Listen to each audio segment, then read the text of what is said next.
Hello folks. I've been holding back on making this video for quite a while because I wanted to find out what was going on in Ferguson as well as what happened in Staten Island. And I can't hold back anymore about this. My feelings, if you've seen the title, and I'm sure a lot of people are going, what the fuck are you talking about? I had to say it in this respect because this is how I feel. The black race is dying right now. It's dying off. Should we save it or not? Because when you look at what's been going on in Ferguson and what just happened yesterday in Staten Island when the grand jury decided that the officer who supposedly choked out the man who was selling cigarettes in Staten Island did not get indicted by the grand jury. Everybody and their mother went to the streets holding their arms up saying, "Don't shoot." And they marched across most of Manhattan. And not even talking about what happened in Ferguson, where the majority of the places in Ferguson either got destroyed by fire, by basically breaking it down and looting it, and shots went off in there. I say this to you, and I really want to hear people below give me a valid reason, not a reason to curse me out. If you got, I'm not disrespecting you, but if you actually have a very sensible explanation why the black race should be saved from destroying itself, say it down there instead of cursing me out and calling me a stupid nigger. I'm not disrespecting you, but if you can tell me the good reason why I should care about saving the black race or not saving the black race, tell me below. This is my feeling about the entire situation for this entire year. What happened with Trayvon Martin, what happened to Michael Brown, and this gentleman, I can't remember his name offhand right now, I don't know why I'm blanking on him, but this guy who was selling cigarettes in the street. I'm saying it honestly right here. All three of those people, two of them that were basically almost adults, the other one that was a full adult, basically showed how bad the black society as well as the black nation and its being general is. And the nation itself and black people in general are terrible. You got two guys that were doing something illegal. One was selling cigarettes in the street. The other one robbed a fucking store and attacked a cop. It doesn't make a difference if the cop had to shoot him or not. Why the blue fuck did he attack the cop? Because all the evidence showed he did. When it came to Trayvon Martin, dealing with a guy who was basically a neighborhood watch guy who was working during the night in a rainstorm. Why didn't he call the police? He called his girlfriend, walked around the area, never called for no help from anyone in the buildings, in the houses, never just screamed out, "I'm being attacked." He just attacked the guy like he did because he was in a gang.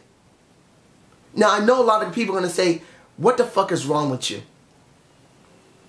How dare you insult these three guys who are now dead? I'm not insulting them. I'm telling you what they did and who they were. When it comes down to it, and as much as there's so many people who are highly educated, who are total academics, who work hard to get into the fire department, the police department, who became doctors, lawyers, military officers, now a mixed black American, who's biracial. I'm talking about Barack Hussein Obama. He became president. We had several people who were in the different cabinets over the years. We had so many people, and I count myself as a mixed black American. I am mixed. I am not pure black, and I never will say I'm a pure black man. I got black in me, and I'm saying it in this respect that I have a heritage of African American. But I have to state this, that even with all of that, a huge chunk of the population that is African American are the most ignorant, disrespectful, violent, and vile people that live in the entire world. In most cases, in different parts of the world, we are laughed at and shunned at. In Africa, most Africans wouldn't really consider us like African like them. They consider us something weird. Because no African acts like that. Yes, there are many Africans. I met people from Ghana. I met people from Kenya. I've met many people from Africa. But even though they say, well, they're the ones that got taken away, they're the descendants of our relatives, we'll always love them. But when it comes down to it, many of them don't get it. They don't understand what the fuck is wrong with these people. They have no respect, no dignity. Mind you, they have done a lot for history. They're the ones who molded many of the sports known in America and in the world. They're the ones who redefined how music has been done. Many of them have redefined how basically pharmaceuticals and technology has been done. So they won't say 100% they're against them, but they don't understand what the fuck's wrong with black people in America. And I agree with them. If people from Africa don't even have one clue, they had it even worse than us. They only just got out of being considered worse than us in the last 20 years or so. Since the time of Nelson Mandela. Because if you look at South Africa, they had it worse than us in many cases. Or just as bad. But when it comes down to it, black Americans have not learned a damn thing. They're shooting each other. And this is where it really comes down to anyone who's African American, mixed African American like myself, or non-African American at all. Maybe white, maybe Spanish, maybe Asian. It doesn't really matter. I say this as a person who grew up in this country. I was born in 1971. I'm not a little child. I'm not 20 years old. I am 43 years old. I grew up in New York in not a very good place where most of the time being mixed, and my mother was a little darker than me. Black Americans that were pitch black dark. Black. Like this black screen here. You can see this little black area in my wall there. They're as dark as that, and they used to attack me and attack my mother, who they knew was black. They knew it. The most worst attacks I used to get as a kid wasn't from other Spanish children, because I'm part Spanish and Asian and Native American. I barely got attacked or harassed by anyone Native American. I only met one when I was very young. Mexican, Puerto Rican, Dominican, I met them. They never were really mean to me. Yes, they said there's something wrong with me because I couldn't speak Spanish.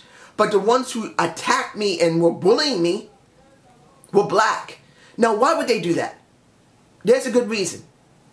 Because I'm lighter than them. And that's sad to see. My mother is lighter than my aunt. My mother, if she had lived, she would be 84 years old. My aunt, her older sister, was way darker than her, and you can see full Native American features in her face. And she was black, and she hated my mother because she was lighter than her. So in my heritage, there is white in my heritage. All African Americans are mixed with white. All of them. It doesn't matter how dark they are. There is no way in green hell, unless you originally came from Africa, and everyone in the last 220 to 230 years had married into every African family with no mixed white in it. So that's the only way they can be pure African. They had to come directly from Africa, or they had to have children with only Africans, pure-blooded Africans that weren't mixed with any Irish, German, Russian, Polish, and any type of Orthodox or unorthodox Jew. And Italian. That is the only way they can be pure. And that's not counting Native American and Asian Chinese, because Chinese were there mainly, more than Japanese. That's the only way they can be pure African. And every last one of them are mixed with white, no matter how much they want to admit it or not. So I say this to you. Why should we save the black race? One, the way they're acting when it came to Ferguson, as well as to basically Florida, and that's Trayvon Martin, and what happened currently in Staten Island in the last 3 months with the current decision by the grand jury there. The way they're acting, they're not acting like they want justice. They don't. No matter anyone explain to me the justification of running in the streets, stopping traffic and saying, stop, don't shoot. Please don't shoot. Tell me the reason why. Because I know you're going to say that we have the right to go out and protest. We have the right to do this. Well, when it comes down to it, you do. But really when it comes down to it, Are you doing it because, one, it seems to be trendy? Two, is it because you really believe that justice wasn't done in this country, in Staten Island? Because I really believe a lot of you believe that it really doesn't matter. It doesn't matter that if the grand jury is all black, or all women for that matter, or anyone overweight or obese. If they were all black and they still came down with this decision, you wouldn't really care. You would still go out and do exactly as you did. In Ferguson, you got 16 to 18 witnesses that were black. Only 5, 100%, could actually give clear testimony to the grand jury. Everyone else gave such conflicting testimony, it could not be stated. And I know people are going to say, oh, you know why they did that? Because they badgered them. They treated them bad. They never want to hear from black people. No. When it comes down to it, the way the system is now, you get a better shake as a black person than you would as a Puerto Rican, Dominican, Asian, and in many cases, white. And I know people are going to say that's bullshit. No, it isn't. If this was 30 years ago, I had a half brother, way darker than me, and almost as mixed as me, except his father wasn't Puerto Rican. His father was also basically black American. He went to jail in North Carolina. He went to jail because he got drunk one day in a bar really bad and punched someone out and spent 3 years in jail. More than 30 years ago, around 1984, 1983, you didn't get that same stuff. You didn't get what you have now. Because people back then in those areas were still highly racist. Now, are you seriously telling me that you're going to have the same type of racism that happened almost 40 years ago? Almost. Roughly, it's really getting there. I'm telling you right now, that's bullshit. Do I say there's no racism? No. There's still racism in the country. There's always going to be racism from any of the races. White, black, Mexican, Native American, Puerto Rican, Dominican, Chinese, Japanese. It doesn't matter. You're always going to have racism. But in general, 90% to 95% of the general population across the entire country, they're not racist.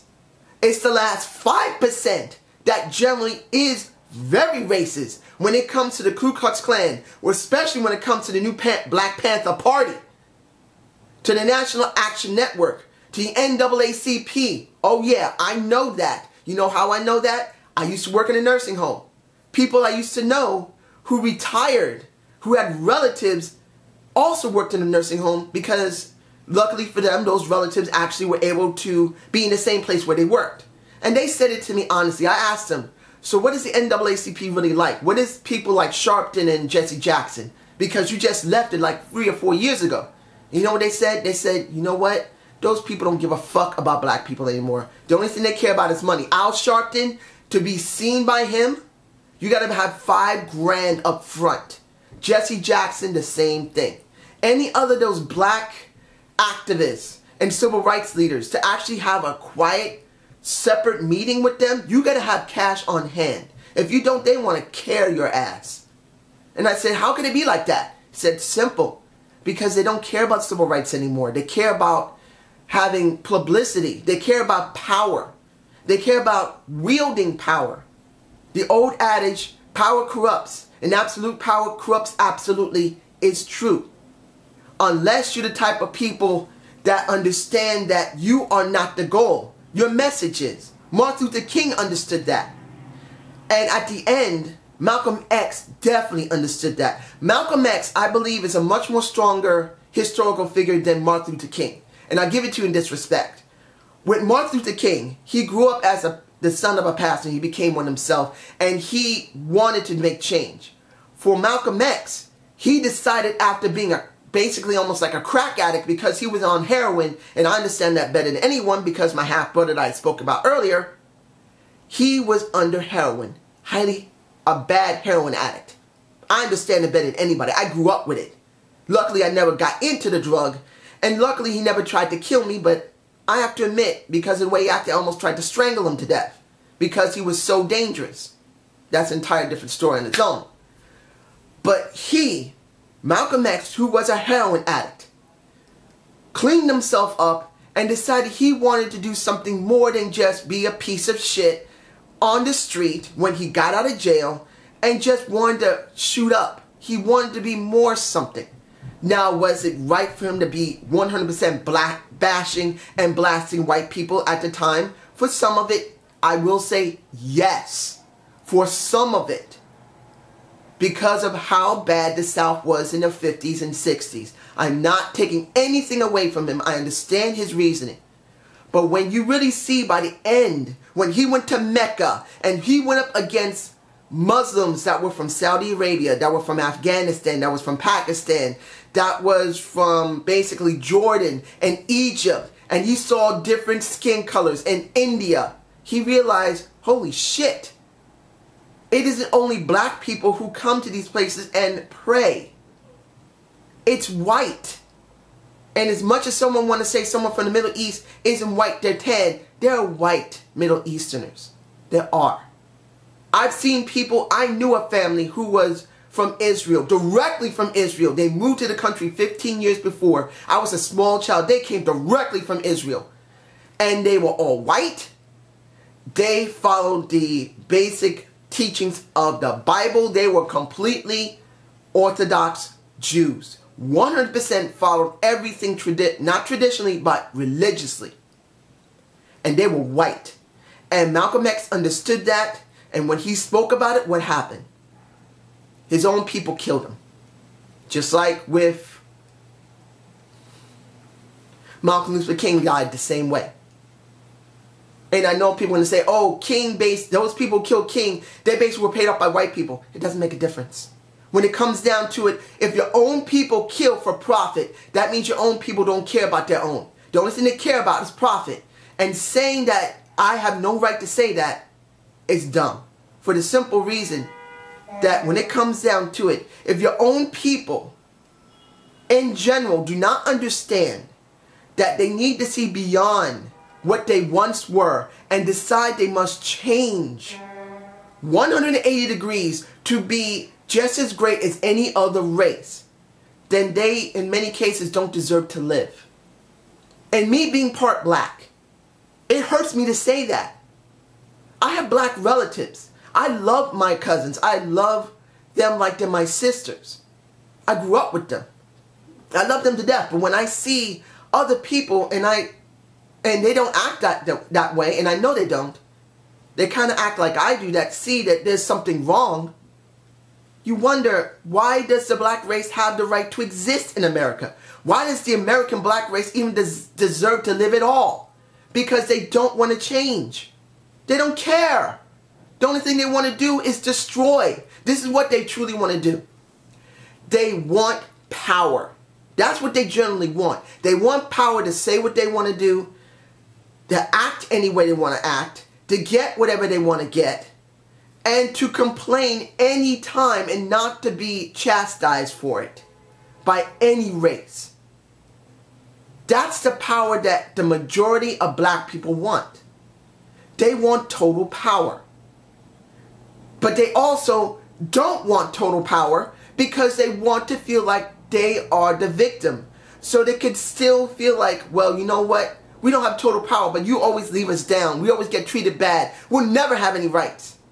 Well, the reason that happens is because you believe yourself as the victim.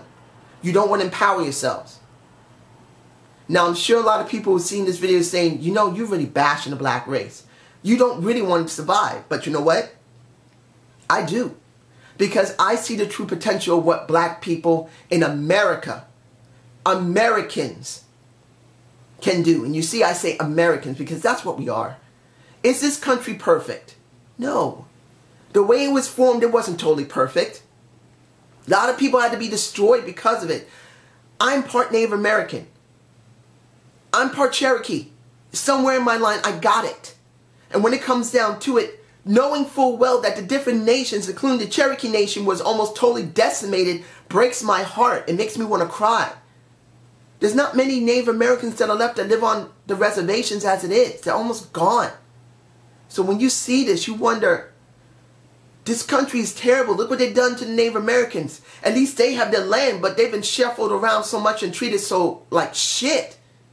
It's not fair, and it isn't. But they still have the land. And they're still a people. Even though they are mostly shattered. And they're trying to rebuild themselves. So, being part Native American, I'm proud of that. When it comes to black people, they do have great potential for incredible things. Look what they've done. Like I said in the beginning of this video, they have changed how pharmaceuticals and technology is done. They've changed how music is seen and heard. They have changed the landscape of sports. They changed the landscape of politics now. Look, you have a mixed American who's a president right now. He is biracial. He's part black. You would never have seen this 40 years ago. They weren't ready for it. And they definitely weren't ready to have a black president back around 1870 to 1873 when reconciliation was formed. If you want to know where reconciliation is formed, check history after the Civil War. See that they tried to give black people rights. It wasn't back in the 50s. It was back just after the Civil War. That's the truth. But you got what you wanted. And we have incredible potential to go into the future and do things that no one's ever seen.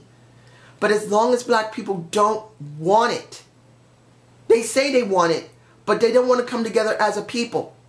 So I ask you again, and please give me comments below, honestly telling me what is the reason for wanting to save the black race or wanting to let it go? What's the reason? Because when it comes down to it, seeing how we act, basically like thugs in the street most of the time, or because of the great potential, seeing that we've contributed so much in the last 50 years, that so much has been changed. And I could go farther than that, but I am only 43. I'm only going by what happened in the 60s, on into my own age.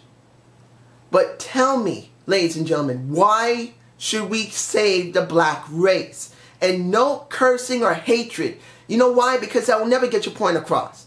You can leave the comment and I'll let people see it, and anyone else can tell you either you're 100% right or you're a total idiot for cursing and not really explaining yourself. But I want to hear your point of views on this, because we should have this conversation. Why should the black race be saved? Because it's dying right now. We're killing one another. More than the white cops are killing us. More than the MS-13 other gangs are killing us. More than the drugs are killing us. We're killing each other. You guys have a good day. And really think, why should we save ourselves? Or should we let each other go? Peace.